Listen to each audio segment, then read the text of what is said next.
Por que eu tenho que ir à igreja se eu mesmo sou a igreja? Aonde está escrito que eu preciso de um templo para adorar a Deus? Quem disse que eu tenho que me submeter a uma autoridade eclesiástica se eu mesmo sou o templo do Espírito Santo? Essas frases são frases usadas pelos desigrejados e no vídeo de hoje nós estaremos falando sobre a sutileza do movimento dos desigrejados. Fique conosco até o final, seja muito bem-vindo ao nosso canal para mais uma aula da nossa escola dominical.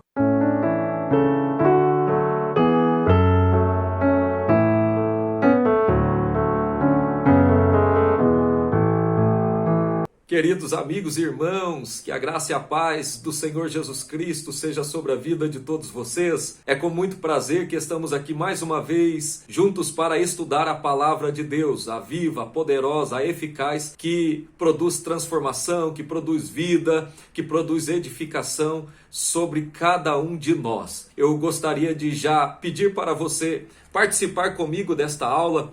Escreva aí o seu comentário, o que você acha do assunto que nós vamos tratar hoje, que é sobre o movimento dos desigrejados. Gostaria também que você se inscrevesse no canal, se você ainda não é inscrito. Para você que está pela primeira vez aqui, eu sou o pastor professor Oséias Santana e estou aqui com muita alegria para trazer edificação sobre sua vida, sobre sua casa, sobre a sua família, através dos estudos sobre a palavra de Deus. Também peço que você dê um like aí no vídeo, compartilhe ele com alguém. Se você conhece algum professor de escola dominical, convide ele para se inscrever no nosso canal e assim você estará nos fortalecendo, tá? Mas não deixe de comentar aí embaixo, diga o que você acha, qual é a sua opinião sobre este assunto que nós estaremos tratando a partir de agora, que é sobre o movimento dos desigrejados, ou também conhecido como os sem igreja, tá? No vídeo de hoje nós estaremos tratando da lição de número 9 da revista da CPAD, Escola Dominical de Adultos. Estaremos falando nesse tema muito importante, bastante contemporâneo e atual. Bom, começando aqui, fazendo uma breve introdução sobre o assunto de hoje. Nas últimas décadas, nós estamos contemplando um crescimento exponencial deste tipo de prática, que são os desigrejados. Como tem crescido nos últimos dias o número de pessoas que um dia estiveram na igreja, serviram a Deus e hoje já não frequentam mais a igreja, porque eles acreditam, talvez por algumas circunstâncias, por desgosto, decepções, e hoje são pessoas que dizem servir a Deus, mas em casa. E aí nós precisamos falar sobre esse assunto, porque são pessoas que não estão debaixo de nenhuma autoridade eclesiástica, não se submetem a nenhuma hierarquia institucional. Eles afirmam que os templos são invenções de homens a partir de Constantino para institucionalizar a igreja. Eles alegam que a igreja, nos moldes em que se encontra hoje como instituição, é algo sobressalente, não necessário, não importante. E aí nós precisamos tratar desse assunto, discutir, entender como funciona as práticas, as ações, o que eles acreditam, como eles pensam, para que nós possamos discutir esse assunto de maneira madura e bíblica, tá? Então nós vamos na aula de hoje, no vídeo de hoje, procurar entender a natureza desse fenômeno religioso dos últimos anos, o movimento dos sem igreja ou desigrejados, destacando o seu aspecto social, como também o seu aspecto espiritual. Então, mais uma vez, eu quero pedir para você, já vai dando um like nesse vídeo aí, clica aí em curtir, se inscreva no canal e vem comigo para o nosso assunto de hoje. Tópico de número 1, vamos falar aqui da visão e prática do movimento dos desigrejados. O que é que eles pensam, como eles acreditam que podem servir a Deus sem estar frequentando uma igreja? Bom, primeiramente vamos falar aqui de uma das características dos desigrejados, que é ser um movimento que preza por um ensino anti-institucional. E o que isso significa? Significa que os desigrejados são contra toda forma de organização e institucionalização da igreja. Todo desigrejado, ele acredita que a institucionalização da igreja aconteceu a partir de Constantino, lá nos primeiros séculos da igreja, e ali a igreja começou a afastar-se do seu propósito original, afastar-se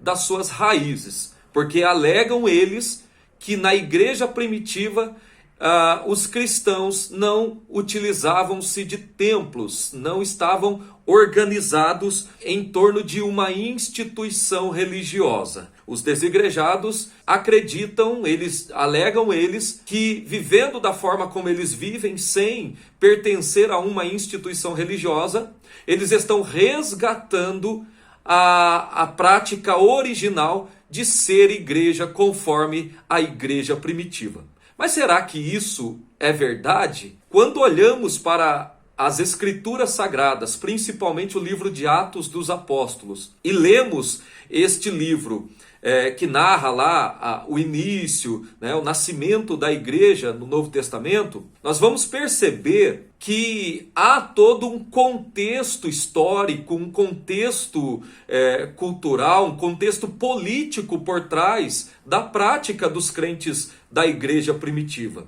Então, quando os desigrejados alegam que eles não eram uma instituição religiosa, obviamente que nós precisamos entender a cultura era diferente, né? Todos esses parâmetros culturais que eu citei aqui, religioso, político, cultural, era tudo diferente, né?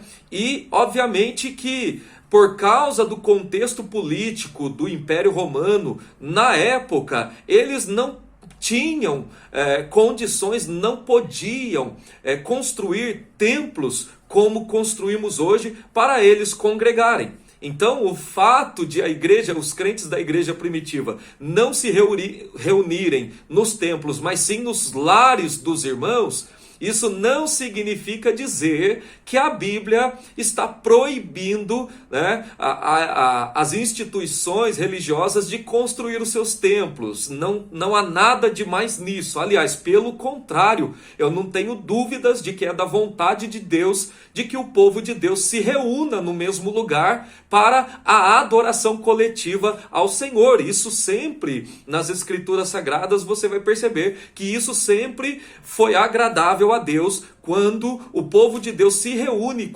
coletivamente para adorar ao Senhor. É evidente que a igreja, ela existe fora de uma estrutura física e arquitetônica. Nós entendemos muito bem isso, que a igreja, ela não é só uma organização, ela é principalmente um organismo vivo, né? Contudo, a não utilização de templos por parte dos cristãos primitivos se deu por razões contextuais, como eu acabei de explicar, principalmente por causa do contexto político aonde a Judéia estava sob o domínio do Império Romano, e ali eles não poderiam construir os templos, né, para abrigar ali os cultos cristãos, certo? Os crentes estavam debaixo de uma grande perseguição essa não só da parte do Império Romano, mas também dos judeus que serviam no judaísmo, e assim então ficou impossibilitado a questão deles construírem templos para servirem ao Senhor, tá? Mas uma coisa não tem nada a ver com a outra. O fato deles não fazerem uso de templos, mas se reunirem nos lares, não significa dizer que a Bíblia tem como pecado ou proíbe a prática da construção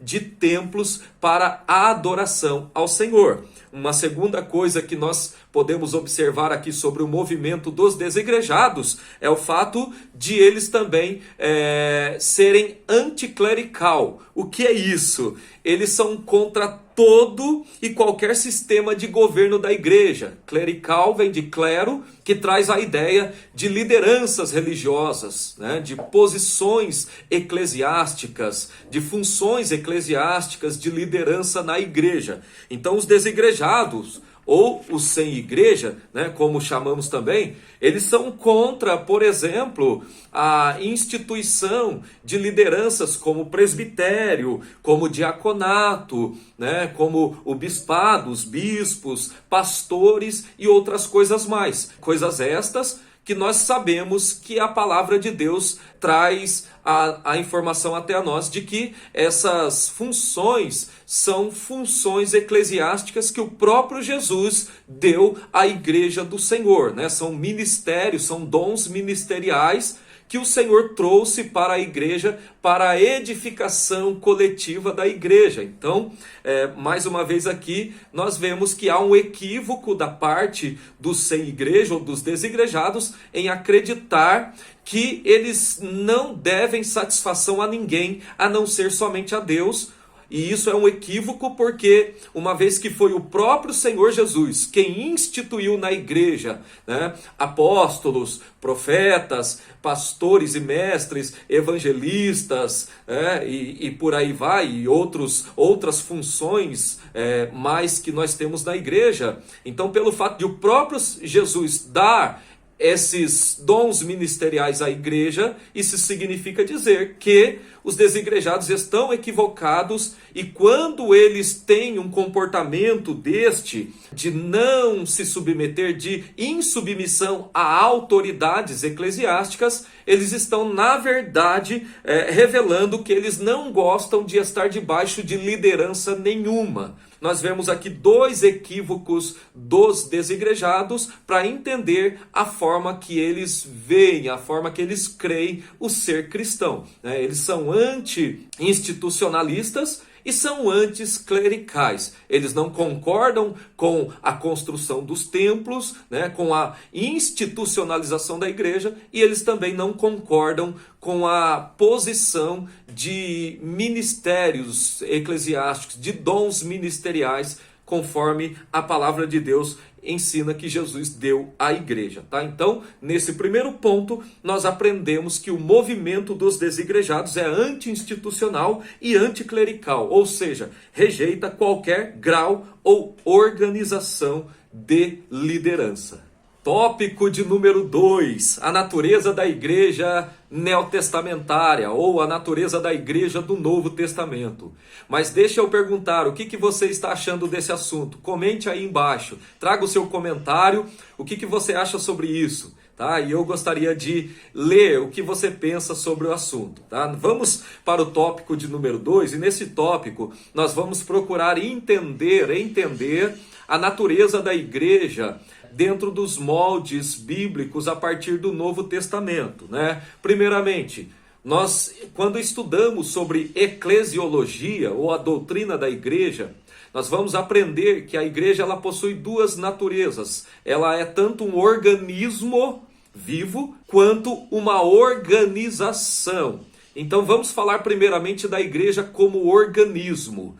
Deixa eu já adiantar também uma coisa interessante aqui. A igreja como organismo é uma igreja invisível. Jesus conhece aqueles que são seus, porque pode muito bem alguém estar dentro de uma igreja, frequentar uma igreja, ser até membro desta igreja, mas não pertencer ao corpo de Cristo, não ser um convertido, um verdadeiro convertido, né? Ser apenas um religioso, certo? Então é possível que isso aconteça. Então nós entendemos que a igreja como organismo é a igreja invisível, somente Jesus conhece ela. Nós temos também a igreja como organização, que no caso é a igreja visível, a igreja institucional, a igreja que nós conhecemos, né, que nós contemplamos e que nós convivemos uns com os outros, tá? Então vamos falar primeiramente da igreja como organismo. Sobre a natureza da igreja do Novo Testamento, devemos observar primeiramente que ela é um organismo vivo.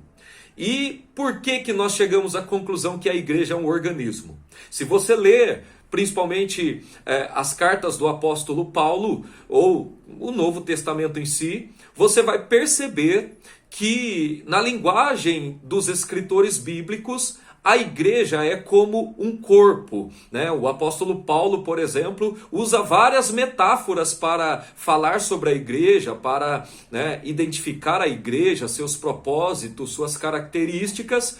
E uma dessas metáforas é a metáfora do corpo, onde nessa metáfora Cristo é o cabeça da igreja, né? Ou seja, é aquele que dá a direção, é aquele que conduz a igreja, é aquele que comanda o corpo, né? E a igreja é o corpo de Cristo, né? Todos aqueles que são salvos, aqueles que foram regenerados, foram transformados, passaram pela conversão, né? Experimentaram a conversão genuína e verdadeira, reconhecendo Cristo como seu único e suficiente Salvador. Esses são os membros do corpo de Cristo. Então a igreja em si é o corpo e Cristo é a cabeça. E essa metáfora, né, é uma metáfora interessante que por si só já refuta um pouco as ideias que os desigrejados têm de ser igreja, uma vez que a metáfora do corpo nos traz o ensinamento de que para pertencer ao corpo, para ser igreja, precisa estar ligado ao corpo, precisa pertencer ao corpo. Fala-se de coletividade. Até porque, se você cortar um membro do seu corpo, por exemplo, se você cortar a sua mão e guardá-la separada do corpo, você vai perceber que esta mão, depois de algum tempo, ela vai apodrecer. Isso porque membro amputado, membro separado do corpo, apodrece. Então, a própria metáfora do corpo, por si só, já refuta a ideia de que é possível você ser igreja sem estar ligado a um corpo, coletivamente. Como organismo vivo e espiritual, a igreja existe a parte, obviamente, de estatutos organizacionais, de templos, ou qualquer estrutura social ou governamental humana. Então é preciso entendermos que, primeiramente, a igreja é um organismo vivo, e como organismo vivo, a igreja é invisível aos olhos humanos, somente Deus conhece quem são os seus, Deus sabe quem são os verdadeiros cristãos, e assim, então, a igreja, ela vive, ela pode, nesse sentido de organismo, viver a parte, né, de estatutos, templos ou qualquer organização humana. Todavia, a repulsa do ser igreja pelas estruturas arquitetônicas ou por qualquer forma institucional se dá mais por razões de insubmissão do que de zelo pelo evangelho. Quando você para ver a atitude, o comportamento, a vida de um desigrejado, você percebe que eles não concordam com a igreja institucional, não porque isso é bíblico, né? Porque a Bíblia em momento nenhum proíbe, né, abertamente, objetivamente e diretamente a institucionalização da igreja, certo? Então, a gente acaba chegando à conclusão de que os desigrejados têm repulsas pela igreja não por zelo ao evangelho, mas mais por insubmissão, né, por não quererem estar submissos a regras, a normas, a regimentos, né, e a lideranças que Deus constituiu à igreja. Bom, em segundo lugar, então, já falamos da igreja como organismo e precisamos entender sobre a igreja como organização. Biblicamente, não existe organismo sem organização. Já pensou você chegar na igreja e não ter nenhuma organização na igreja? Qualquer um que chega lá, abre o culto, qualquer um faz o que quer, qualquer um faz da forma que quer, ensina o que quer, né? E não existe nenhuma organização de liderança, de estatutos disciplinares, de regras, de normas para reger a conduta dessas pessoas. Já pensou que bagunça isso seria? Não existe, biblicamente falando, organismo sem organização, função sem forma, e igreja sem um mínimo de institucionalização. Né? Se fosse possível, eu acredito que isso já estaria sendo feito, mas não é possível. né? Senão a igreja já teria se acabado há muito tempo. A igreja primitiva tinha um sistema de governo formado por apóstolos, profetas, evangelistas, presbíteros, diáconos, pastores, mestres, né? Ensinadores, aqueles que receberam o dom de ensinar, o dom ministerial do ensino. Enfim, todas essas funções, todos esses cargos eclesiásticos, como alguns gostam de falar, servem para a edificação coletiva, servem para uma estruturação organizacional da igreja. E eu fico imaginando como seria uma igreja sem toda essa estrutura e organização, a bagunça que seria. Querer uma igreja sem liderança, sem regras e disciplina, na verdade, além de ser uma fantasia, um mito, é também uma heresia. Porque a própria palavra de Deus, leia Efésios capítulo 4, versículos 11 e 12, e você vai entender Paulo, você vai perceber Paulo falando que foi Jesus quem deu apóstolos, profetas, doutores, né, mestres, pastores, evangelistas à igreja. E você, continuando lendo o texto, você vai perceber no versículo 12 que Jesus deu esses dons ministeriais à igreja para a edificação do corpo, para a edificação coletiva.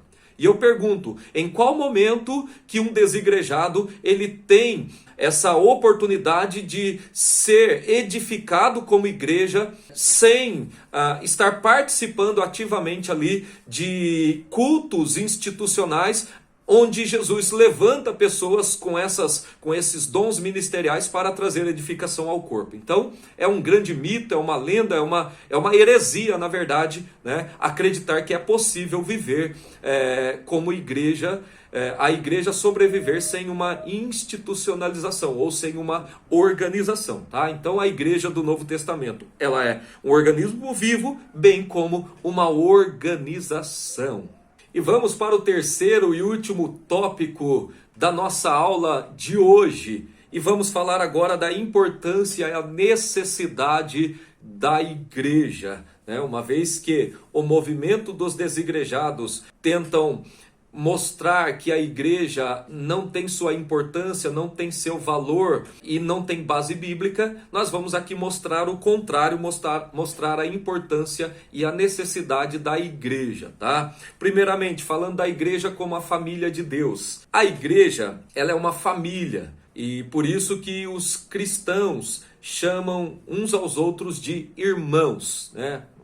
A partir do momento que o homem ele se converte ao Senhor, ele entra para a família de Deus e ali ele passa a fazer parte de uma grande família, aonde não importa a cultura, não importa contexto econômico, social, não importa cor, raça, não importa, né, se é alto, se é baixo, se é bonito, é feio, se é grande ou pequeno, não importa se é rico ou se é pobre, todos fazem parte de uma mesma família. Inclusive, a família também serve como uma metáfora para Paulo falar sobre a igreja. E mais uma vez, quando Paulo usa a metáfora da igreja como família, lá em 1 Coríntios, capítulo de número 3, nós vamos mais uma vez perceber a ideia de coletividade para a igreja, porque quando falamos de família, nós estamos falando de membros que compõem uma família, nós estamos falando de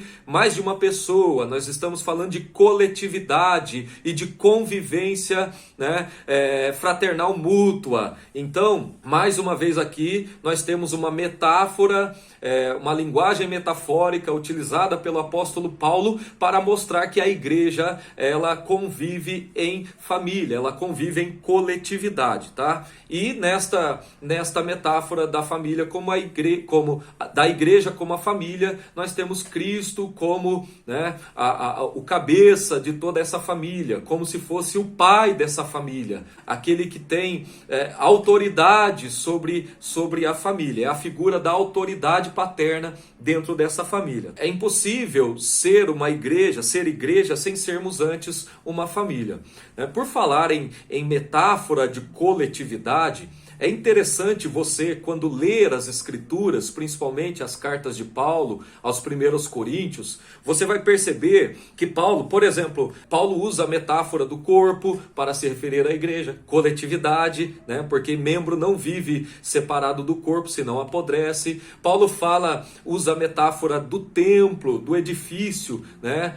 Para se referir à igreja, mais uma vez, símbolo de coletividade, porque para a construção de um grande edifício você precisa de vários materiais, né? Que depois vai formar um todo só, né? Que é o edifício. Paulo usa também a metáfora da família, mais uma vez aqui, trazendo a ideia de coletividade, né?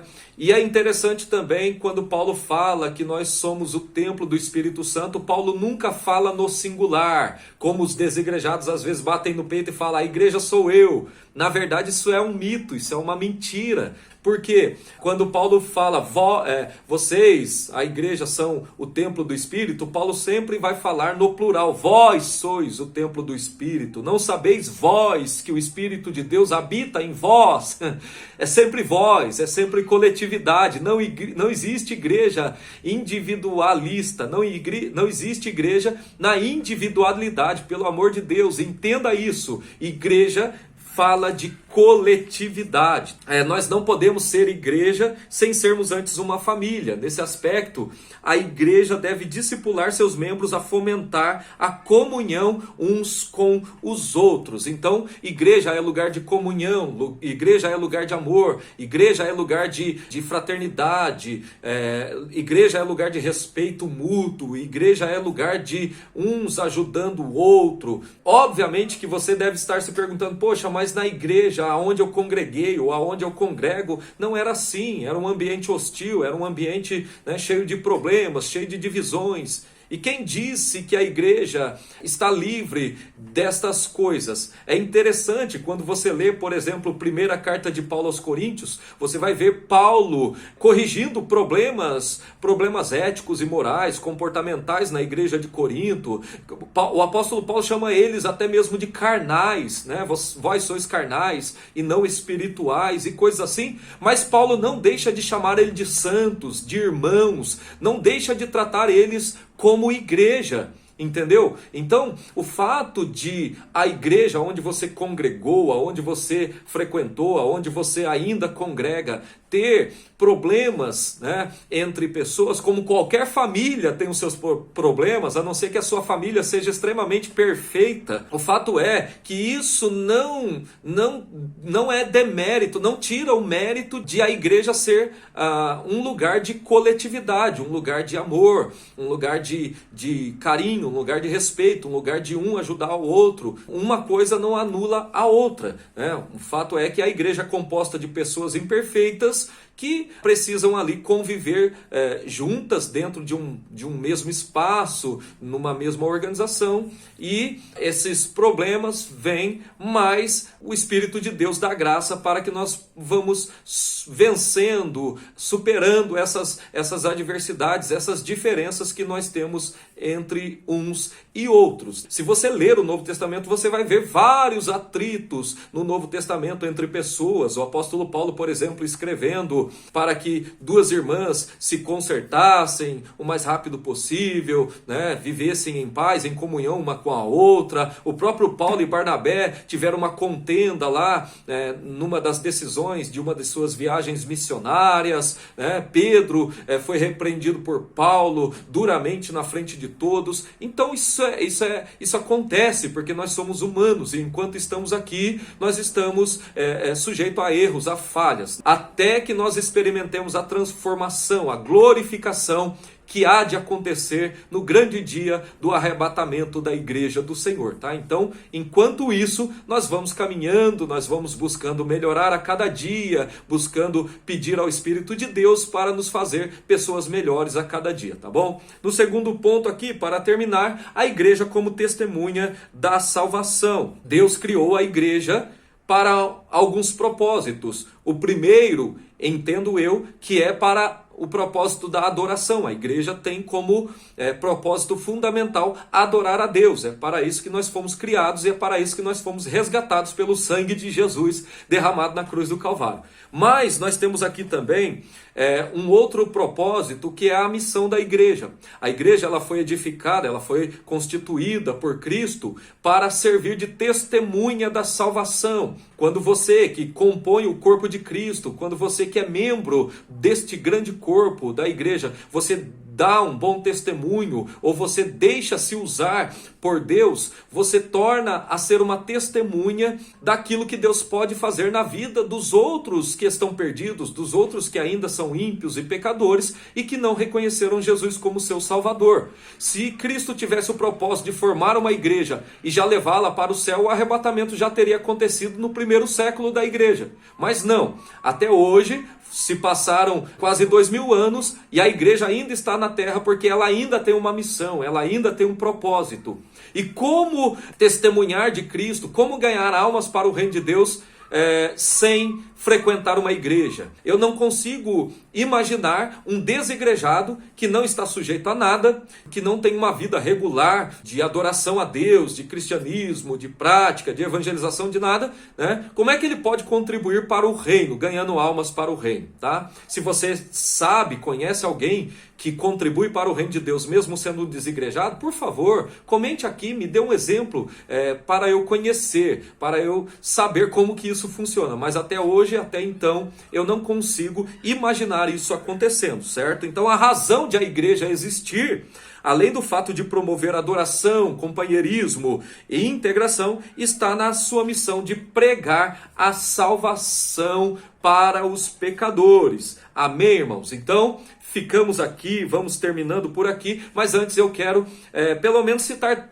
quatro coisas aqui que me faz ir à igreja. Por que eu vou à igreja? Primeiro, porque Cristo amou a igreja, conforme Efésios 5:25. Se Cristo amou a igreja, eu também amo ela. E se eu amo ela, eu vou à igreja com muito prazer, tá bom? Segundo, por que eu vou à igreja? Porque a igreja é o corpo de Cristo. E eu, como membro desse grande corpo, eu tenho prazer em estar reunido com os demais membros do corpo para tirarmos um período de adoração. Terceiro, por que eu vou à igreja? Porque a igreja é lugar de edificação, certo? Quando eu vou à igreja, eu sento para ouvir alguém que foi vocacionado a ensinar. Eu sento para ouvir alguém que foi chamado para pregar. Eu recebo orações. Eu faço pedidos de orações. Eu levo minha família também para ser edificada. E ali somos edificados em família. Então, por que eu vou à igreja? Porque a igreja é lugar de edificação. E em quarto lugar e último, por que eu vou à igreja? Porque a igreja